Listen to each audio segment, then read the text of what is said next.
Hi, I'm John Pratt. I've been a professional photographer and journalist since I was just 17 years old. Like other kids, I toyed with photography at college, and on the strength of a few of those photographs, I was lucky enough to score a job on the local newspaper. My first assignment was kind of informal. I wasn't even sure I had the job, but I covered an Army Open Day that Sunday anyway. I thought they'd send a reporter along, but I couldn't see one, so I took notes, wrote some irreverent, smart-ass captions I thought they'd never publish, but they did, and so I became a journalist too. At the time, I had no idea how lucky I was. Fresh out of school, now I had my own darkroom, the camera I'd been using, and a large measure of luck.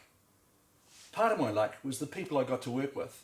Our chief reporter was Ross Annabelle, who lectured in journalism in Wellington, and who was an immense help to me. My mentor was legendary paparazzi Rolly Hazelwood.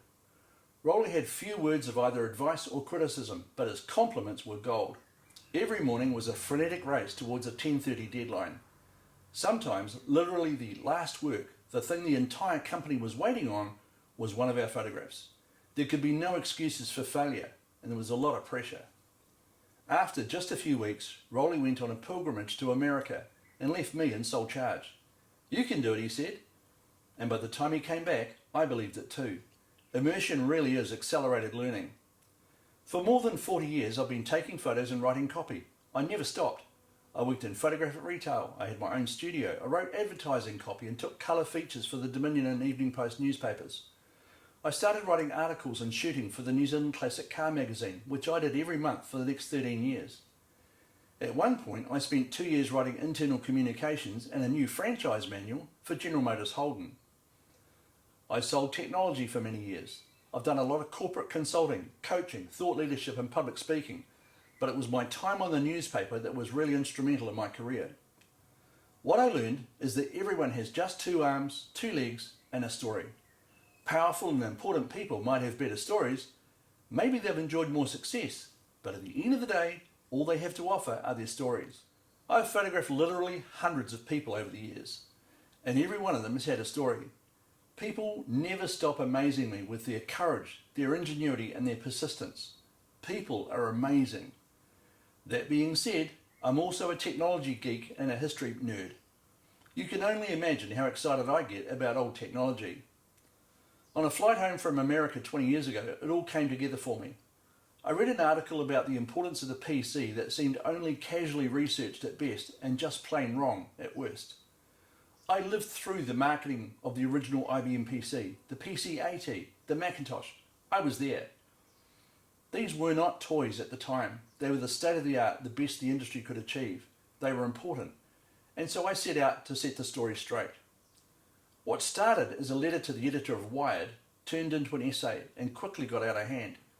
I worked my way backwards through 200 years of invention and innovation to the 18th century and the invention of the first basic mechanical adding machine.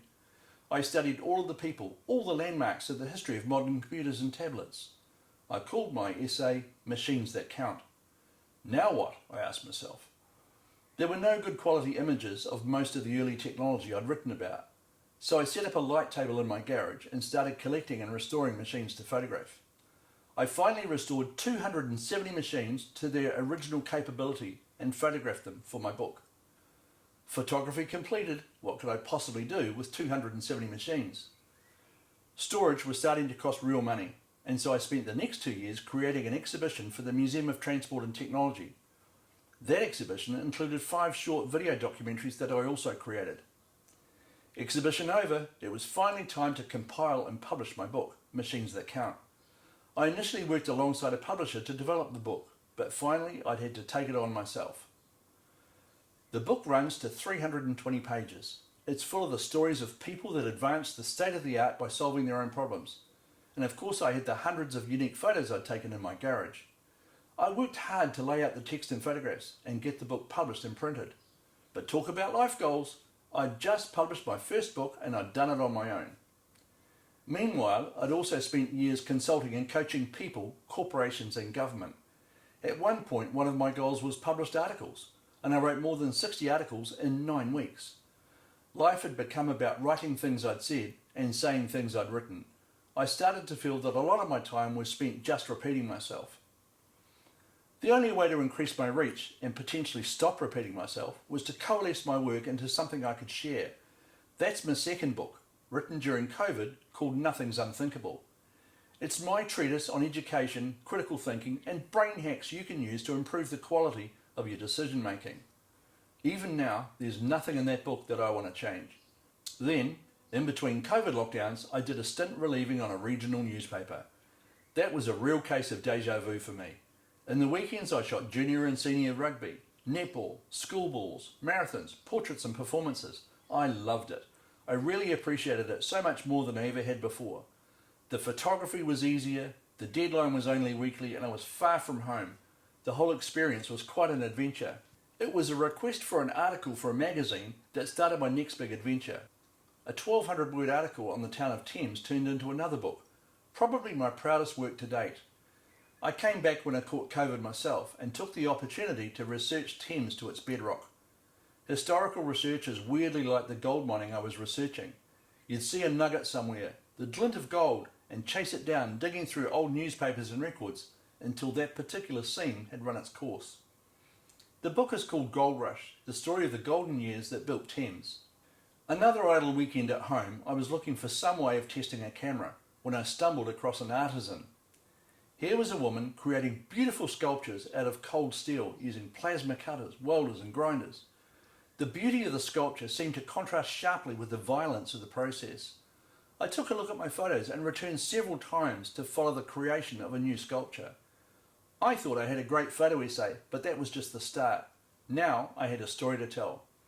I filmed a video interview with the sculptor and worked with her on some research until Julie Moslin, Sculptor, was published. It was that little book that brought home to me the lesson I'd learned all those years before on the newspaper. Everyone has a story. Telling Julie's story was something she herself was unable to do. Julie's story unearthed an incredible depth of context for her work and made her sculptural themes more relatable. She wrote later that the book changed her own perception of herself and her work and created an invaluable introduction to galleries and curators. When I first started that project, Julie's ambition was to be able to earn enough to sculpt full-time. Now she's trying to manage a backlog of work both here and in her native Cornwall, where she now works and exhibits every year. Julie's book had a profound effect on me. Imagine discovering the ability to have that much influence in someone else's life.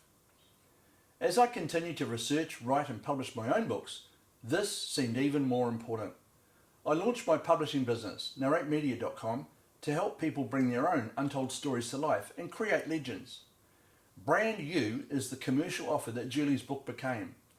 It's a package offer that includes an interview, research and editorial photography and illustration. It was another book about local artist Lee Catt that granted Brand You the seal of endorsement. Lee later said, "I don't get the opportunity to talk to many people who are genuinely interested in chatting about art. Making the video with John allowed for this and made me feel very heard, witnessed and seen. John made the challenging situation of talking to a camera feel natural, and it's nice to know that a lot of what I've spent my time making is now documented."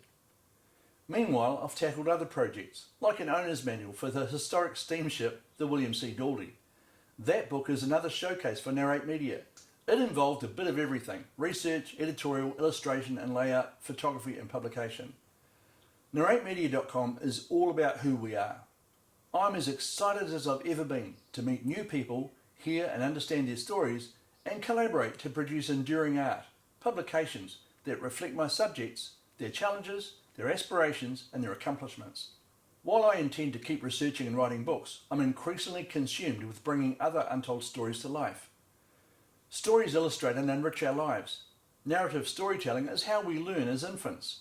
Storytelling is still one of the most powerful ways of communicating, bridging language and cultural barriers. Telling our stories is how they become legends. Stories are literally invaluable. In the course of my work in corporate life, I've written and presented many times about the real value of storytelling.